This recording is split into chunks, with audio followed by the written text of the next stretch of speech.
name is Queenie Hsuan-hsuan. My student number is S04411049. The title is Eduardo Briceño, How to Get Better at the Things You Care About. Most of us go through life trying to do our best at whatever we do, whether it's our job, family, school, or anything else. I feel that way. I try my best, but some time ago I came to a realization that I wasn't getting much better at the things I cared most about, whether it was being a husband or a friend or a professional or a teammate.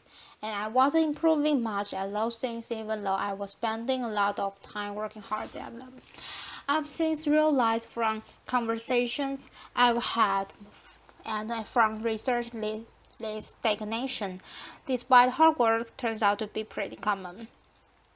So I'd like to share with you some insights into why that is and what we can all do about it. What I've learned is that the most effective people and teams in any domain do something we can call emulate. They go through life deliberately, alternating between two zones, the learning zone and the performance zone. The learning zone is when our goal is to improve. Then we do activities designed for improvement, concentrating on what we haven't mastered yet, which means we have to expect to make mistakes, knowing that we will learn from them.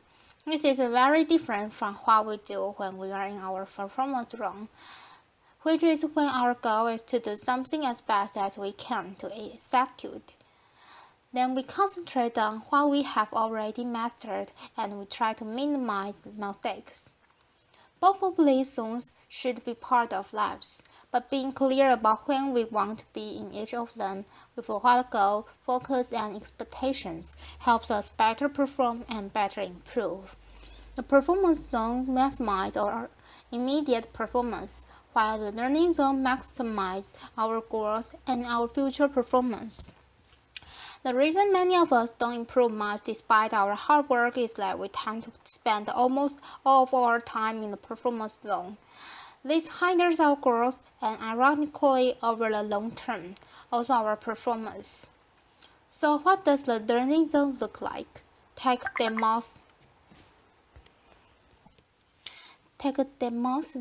a political leader and the greatest orator and lawyer in ancient Greece.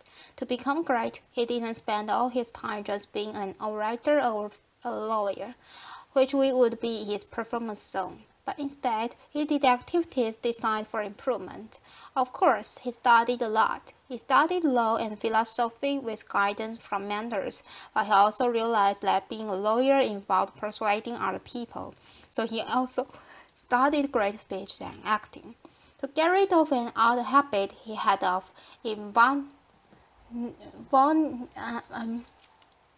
involuntarily lifting his shoulder, he practiced his speech in front of a mirror and he suspended a sword from the ceiling so that he rested his shoulder, it would hurt.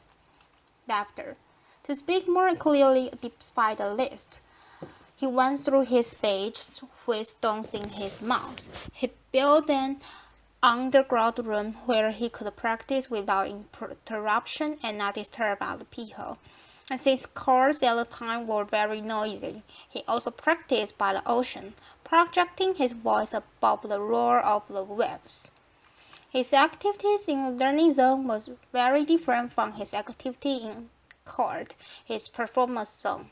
In the learning zone, he did what Dr. Anders Ericsson calls deliberate practice. This involves breaking down abilities into component skills, being clear about what skill we are working to improve, and keeping our shoulders down, giving full concentration to a high level of challenge outside our comfort zone, which beyond what we can currently do. Using frequent feedback with repetition and adjustment, and ideally engaging the guidance of a skilled coach, because activities designed for improvement are domain-specific. And great teachers and coaches know what those activities are and can also give us expert feedback. It is this type of practice in the learning zone which leads to substantial improvement, not just time on task performing. For example, research shows that after the first couple of years working in a profession, performance usually plateaus. This has been shown to be true in teaching, general medicine, nursing, and other fields, and it happens because once we think we have become good enough, adequate, then we stop spending time in the learning zone. We focus our time on just doing our job, performing, which turns out not to be a great way to improve. But the people who continue to spend time in the learning zone to continue always improve. The best salesmen at least once a week do activities with the goal of improvement. They read to extend their knowledge, consult with colleagues or domain experts, try out new strategies, solicit feedback, and reflect. The best chess players spend a lot of time not playing games of chess, which would be their performance zone, but trying to predict the moves grandmasters made and analyzing them. Each of us has probably spent many hours typing on a computer without getting faster. If we spend 10 to 20 minutes each day for concentrating on typing 10 to 20% faster than our current reliable speed, we would get faster, especially if we also identified what mistakes we are making and practice typing those words. That's deliberate practice. In what other parts of our lives, perhaps that we care more about, are we working hard but not improving much because we are always in the performance zone?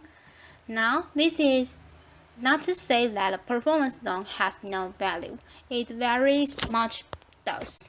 When I needed a knee surgery, I didn't tell the surgeon, poke around in there and focus on what you don't know. Laughter. Well, I learned from your mistakes. I looked for a surgeon who I felt would do a good job and wanted her to do a good job. Being in the performance zone allows us to get things done as fast as we can. It can also be motivating, and it provides us with information to identify what to focus on next when we go back to the learning zone. So the way to high performance is to alternate between the learning zone and the performance zone.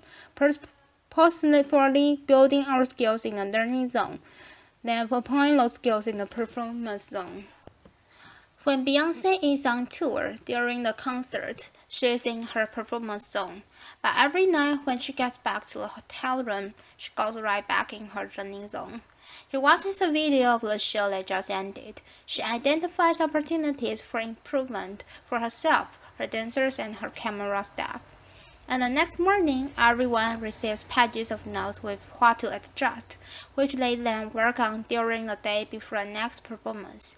It's a spiral to ever increasing capabilities, but we need to know when we seek to learn and when we seek to perform, and while we want to spend time doing both.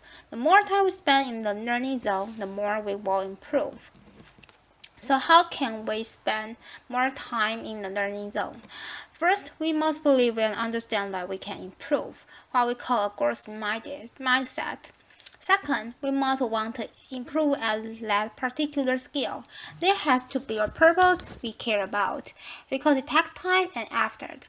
Third, we must have an idea about how to improve, what we can do to improve, and how I used to practice the guitar as a teenager. Performing songs over and over again, but doing a deliberate practice. And fourth, we must be in a low-stakes situation, because if mistakes are to be expected, then the consequence of making them must not be catastrophic or even very significant. A tightrope walker doesn't practice new tricks without a net on their knees, and an athlete wouldn't set out to first try the new move during a championship match. One reason that in our lives we spend so much time in the performance zone is that our environments often are unnecessarily high stakes.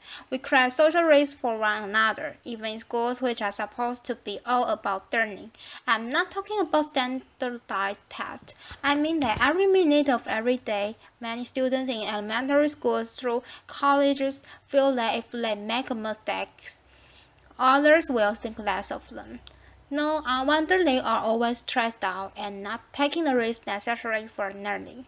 But I learned that mistakes are undesirable inadvertently when teachers and parents are eager to hear just correct answers and reject mistakes rather than welcome and examine them to learn from them.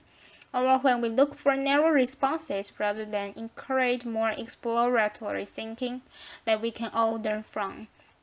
When homework or student work as a number hour later on it and count towards a final grade, rather than being used for practice, mistakes, feedbacks, and revision, we send a message that school is a performance zone.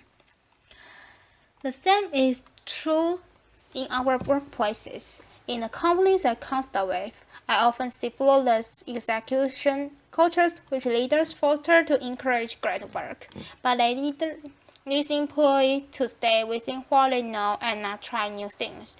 So companies struggle to innovate and improve, and they fall behind. We can create more spaces for growth by starting conversations with one another about when we want to be in each zone. What do we want is to get better and how? And when do we want to execute and minimize mistakes? That way, we gain clarity about what success is, when, and how to best support one another. But what if we find ourselves in a chronic, high-stakes setting and we feel we can't start those conversations yet? Then here are three things that we can still do as individuals. First, we can create low-stakes islands in an otherwise high-stakes sea. These are spaces where mistakes have little consequences. For example, we might find a mentor or a trusted colleague with whom we can exchange ideas or have vulnerable conversations or even role-play. Or we can ask for a feedback-oriented meeting as projects progress, or we can set aside time to read or watch videos or take online courses. Those are just some examples. Second, we can execute and perform as we are expected, but then reflect on what we could do better next time, like Beyonce does, and we can observe and emulate experts. The observation, reflection, and adjustment is a learning zone. And finally, we can lead and lower the stakes for others by sharing what we want to get better at, by asking questions about what we don't know, by soliciting feedback and by sharing our mistakes and what we've learned from them, so that others can feel safe to do the same. Real confidence is about modeling ongoing learning. What if instead of spending our lives doing, performing, we want to spend more time exploring, asking, listening, experimenting, reflecting, striving, and becoming? What if we each always had something we were working to improve? What if we created more low-stakes islands and waters? And what if we got clear within ourselves and with our teammates about when we seek to learn and when we seek to perform, so that our efforts can become more consequential, our improvement never ending, and our best even better? Thank you.